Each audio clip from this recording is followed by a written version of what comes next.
Les doy la bienvenida a este video de la unidad Solidaridad y Justicia. El tema específico de esta unidad es Doctrina Social de la Iglesia. Vamos a dividir esta unidad, este tema, en tres partes. La Doctrina Social de la Iglesia, o DSI. ¿Por qué una doctrina social de la Iglesia? ¿Por qué existe una doctrina social de la Iglesia? Luego, ¿qué es la doctrina social de la Iglesia? Y por último, el DUCAT, que es la doctrina social de la Iglesia adaptada para los jóvenes, o en su presentación para la juventud. Vamos con la primera etapa. ¿Por qué una doctrina social de la Iglesia? En primer lugar, tenemos que entender que el mensaje de Jesús también fue social. Jesús no solamente trajo un mensaje de esperanza respecto de la vida eterna y la resurrección, que evidentemente eso es parte fundamental de su mensaje, sino que también se preocupó de las situaciones de injusticia, de maltrato y de opresión en su tiempo.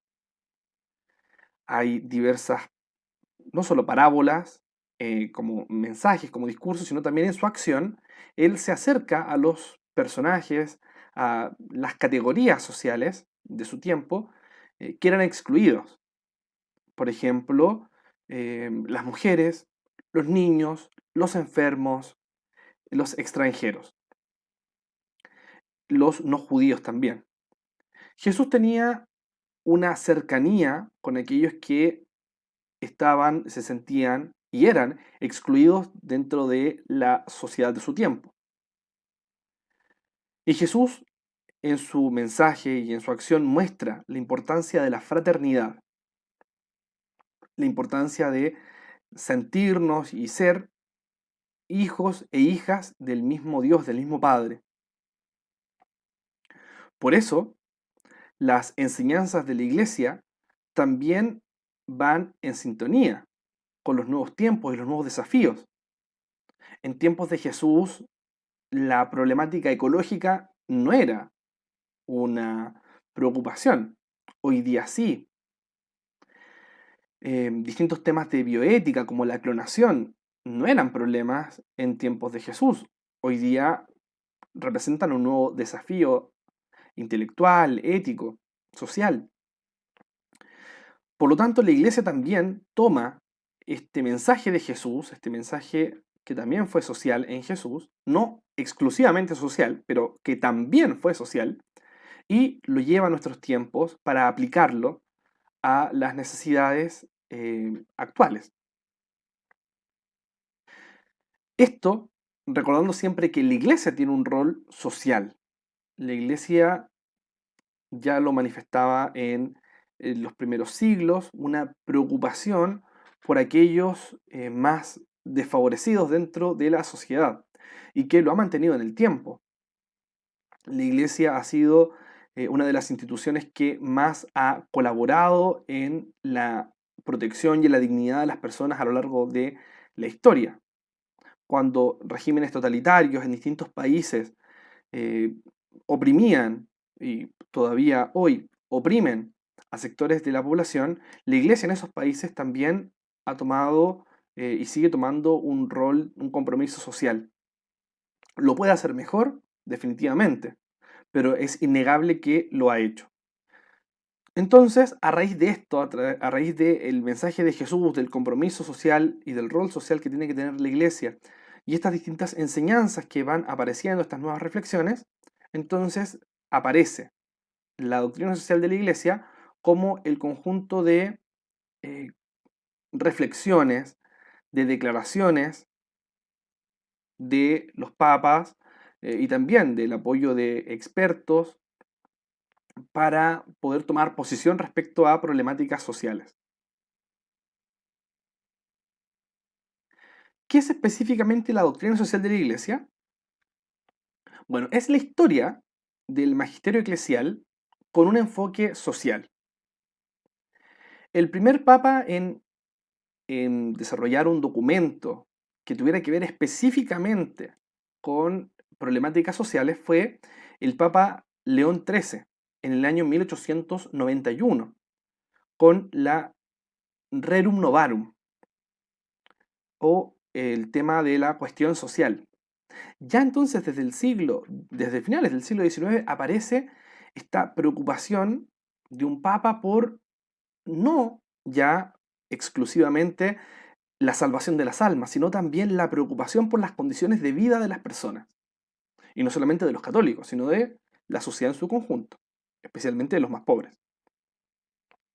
Y así, una serie de papas que vinieron después de el Papa León XIII, hablamos de Pío XI, de Pío XII, de Juan XXIII, de Pablo VI, de Juan Pablo II, del Papa Benedicto XVI y actualmente el Papa Francisco, todos ellos han entregado encíclicas, exhortaciones apostólicas, declaraciones, tomando posición respecto de problemáticas sociales.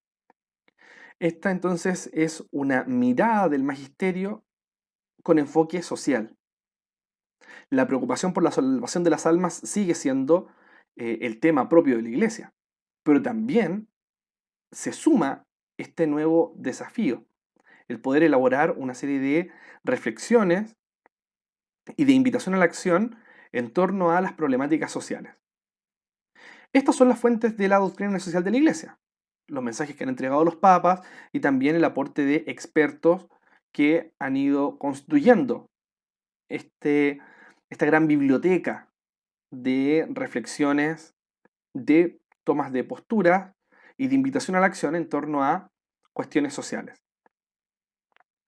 Una última y más reciente es Laudato Si, que es la invitación del Papa Francisco a comprometerse en el cuidado de la casa común, del medio ambiente, del mundo y también de las personas más desfavorecidas. Estas son las fuentes de la doctrina social de la Iglesia. Y los principios y valores de la doctrina social de la Iglesia, que podríamos decir que están presentes en general en estos distintos documentos, son los siguientes. Dentro de los principios, la búsqueda del bien común, garantizar la dignidad de la persona, de todas las personas, el principio de la solidaridad, esta ayuda, esta colaboración, especialmente hacia aquellos que están más desfavorecidos, y el principio de subsidiariedad. Esto significa que el Estado, que las instituciones de rango mayor son subsidiarias, actúan subsidiariamente respecto de las instituciones que están bajo su poder. De tal forma que el Estado no interviene de manera, eh, de manera abusiva respecto de la organización de la familia, de la organización de colegios, de juntas de vecinos o de asociaciones deportivas o de las iglesias, sino que permite que se desarrollen dentro del marco legal razonable, se desarrollen con autonomía, pero también ofreciendo su ayuda en las situaciones en las que esas asociaciones intermedias o también las familias lo requieran. Y, por otra parte, los valores de la doctrina social de la Iglesia son la libertad, la verdad y la justicia. Y estos tres valores se cierran con un broche de oro que es el amor. Mientras que la libertad, la verdad y la justicia pueden ser exigidas mediante la ley, leyes que garanticen la libertad, leyes que garanticen la verdad, la transparencia, la no corrupción, y leyes que garanticen la justicia, el amor no puede ser exigido por ley, sino que es más bien una invitación a vivir relaciones basadas en el amor. La doctrina social de la Iglesia, por lo tanto, no es solo un cúmulo de instrucciones éticas y legales de cómo tiene que funcionar la sociedad, sino que está a la base el hecho de que tenemos que construir una sociedad basada en el amor. Así como Dios nos ama, también amar a los demás. Vamos ahora con la tercera y última parte, que es el Ducat o la doctrina social de la Iglesia para la juventud. Es este texto que está aquí, bueno, que está en la foto, que tengo acá en mis manos. Es un texto sencillo de leer, es un texto que viene en formatos de pregunta y respuesta y que está dividido en 12 capítulos que permiten abordar los temas, no con una gran profundidad, pero sí con suficiente claridad como para entrar en la reflexión en torno a lo que voy a presentar más adelante. El origen del Ducat es el Papa Francisco. En el año 2017 aparece esta versión del Ducat en español para Latinoamérica y él señala que el Papa Benedicto XVI había hecho el Yucat como una forma de acercar el catecismo de la Iglesia a los jóvenes. El Papa Francisco quiere hacer lo mismo pero con la doctrina social de la Iglesia y por eso se encarga y encarga esta tarea de producir el Ducat, el catecismo del hacer o qué hacer. Por eso el subtítulo del Ducat es ¿qué hacer? La doctrina social de la Iglesia adaptada para jóvenes. Este es el origen del Ducat y la verdad es que es un texto que es bastante agradable en su lectura porque está escrito en un lenguaje muy amplio y que no exige que la persona sea totalmente instruida en temas de doctrina social de la Iglesia, sino que es un texto que permite aproximar, como ya lo he dicho antes, estas enseñanzas de la Iglesia, especialmente al mundo juvenil. Vamos con el contenido del Ducat y estos 12 capítulos que intentaré presentar de la manera más rápida y sintética posible. El primer capítulo es el plan maestro de Dios, el amor. Y aquí se va a presentar por qué no se entiende a Dios si no se sabe que Él es amor. Es imposible hablar de Dios claramente si es que no se afirma que Dios es amor. También señala el catecismo en este primer capítulo por qué necesitamos una civilización del amor. Y que también es razonable y que es posible cambiar el mundo mediante el amor. El siguiente capítulo es La unión hace la fuerza, la iglesia y lo social. En este capítulo se presenta por qué no se puede ser cristiano de verdad sin ser social. Porque la iglesia no es una finalidad en sí misma, sino que está en función de un proyecto más grande. También explica por qué la iglesia lucha para que la justicia llegue a toda la humanidad. Y acá aparece el primer excurso, que es como una profundización de un tema, que es los nuevos medios de comunicación. Ese excurso está dentro de esta unidad, de este capítulo. Luego tenemos el tercero, que es única e irrepetiblemente valiosa, la persona humana. En este capítulo se señala por qué el ser humano no tiene valor, sino que tiene dignidad. Bien, no puede ser intercambiado por algo, como un producto, pero sí tiene una dignidad. Porque los derechos humanos son un buen fundamento tanto para la fe como para la razón, y porque solo Dios puede realmente proteger a los seres humanos para no llegar a la violencia, para no llegar a un maltrato de las personas. Bien, porque hay algo en esta relación de Dios con el ser humano que nos garantiza o que nos invita a vivir con mayor respeto nuestra dignidad. Aquí el excurso que tiene este capítulo es la persona en la bioética. Y es un interesante excurso sobre cuestiones de bioética y que, bueno, tiene relación con el capítulo, ¿no? La dignidad de la persona humana. El siguiente capítulo es bien común, persona humana, solidaridad y subsidiariedad, los principios de la doctrina social de la Iglesia. Estos principios ya los presenté en la sección anterior, en la sección 2, entonces no los explico de nuevo. Lo que hace este capítulo es, bueno, desarrollarlos y explicar por qué son importantes para analizar las realidades sociales y poder también mejorarlas. Luego tenemos el capítulo El fundamento de la sociedad, la familia. Este capítulo explica por qué la familia es la célula primera de la sociedad, cómo la familia contribuye a la sociedad, qué formas en concreto de la vida familiar a lo largo de la historia y también hoy día se encuentran en peligro, se han encontrado en peligro, y por qué la familia merece una protección especial dentro de la sociedad. El siguiente capítulo es la profesión y vocación, el trabajo humano. Aquí se explica por qué el trabajo no es una maldición, no es un castigo, sino que es una expresión de autorrealización del ser humano. Por qué el trabajo nos convierte en colaboradores de Dios y por qué el trabajo existe para el ser humano y no el ser humano para el trabajo. Luego tenemos el capítulo Bienestar y Justicia para Todos, la economía. Aquí se intenta explicar por qué la economía tiene sus propias normas, por qué la actividad económica solo se vuelve justa para el ser humano cuando todas las partes se benefician de ella, y por qué el mercado tiene también unos límites, y cómo podemos reaccionar ante la globalización de la economía y la globalización en general. Otro capítulo es Poder y Moral, la comunidad política. En este capítulo se explica por qué la política necesita argumentos, legitimación y un marco ético para poder ser utilizada con sentido y humanidad. ¿Por qué los cristianos no pueden eximirse de la política?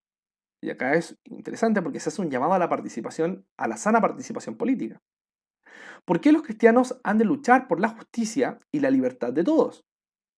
¿Y por qué los cristianos tienen tanto interés en ser buenos ciudadanos?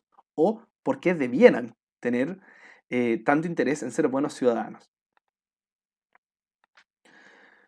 Luego tenemos el capítulo Un mundo, una humanidad, la comunidad internacional. En este capítulo se presenta por qué los cristianos deben reaccionar con nuevos instrumentos a un mundo que está cambiando tan radicalmente. Pensemos hace 300 años atrás, no teníamos las instituciones y el nivel de globalización que tenemos hoy día.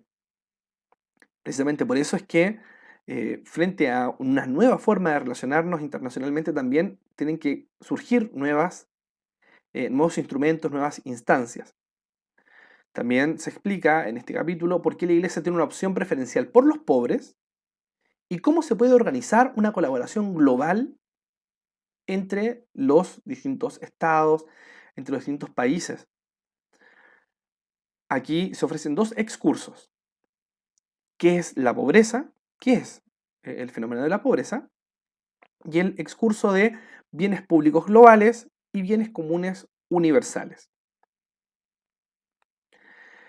El siguiente capítulo del Ducat es preservar la creación, el medio ambiente. ¿Por qué los cristianos tienen una relación especial con la naturaleza y el medio ambiente? ¿Por qué nosotros ahora tenemos que hacer algo para preservar la creación y alcanzar un uso sostenible de los recursos de la tierra? Nos damos cuenta que estos temas no eran una preocupación hace 100 años atrás. No se hablaba del cuidado del medio ambiente como se hace hoy día. Esto es de los temas relativamente nuevos, menos de 100 años, y que ocupan hoy día un lugar importante dentro de la doctrina social de la Iglesia.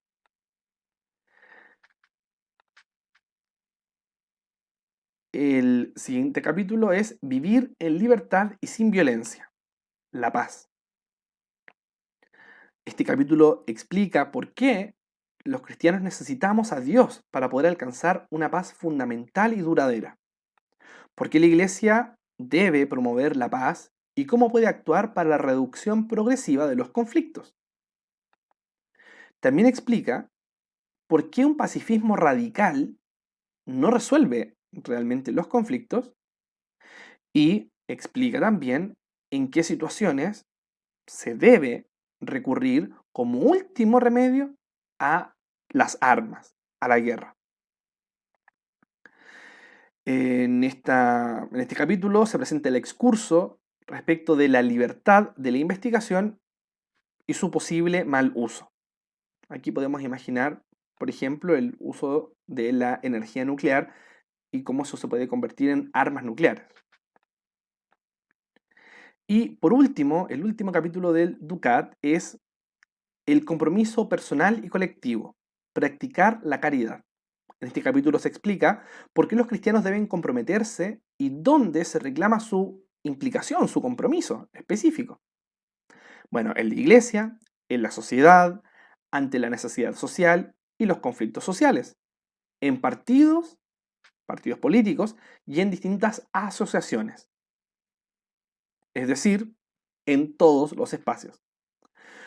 También se explica por qué los cristianos tienen algo que dar a sus contemporáneos que no lo puede dar otra institución.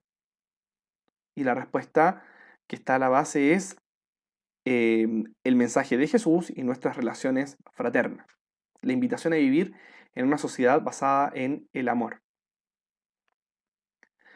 Esto es el contenido del Ducat, es un texto que se deja leer bastante rápido porque su lenguaje y los ejemplos que utiliza permiten una comprensión ágil de estos 12 capítulos que están contenidos en esta doctrina social de la Iglesia para la juventud.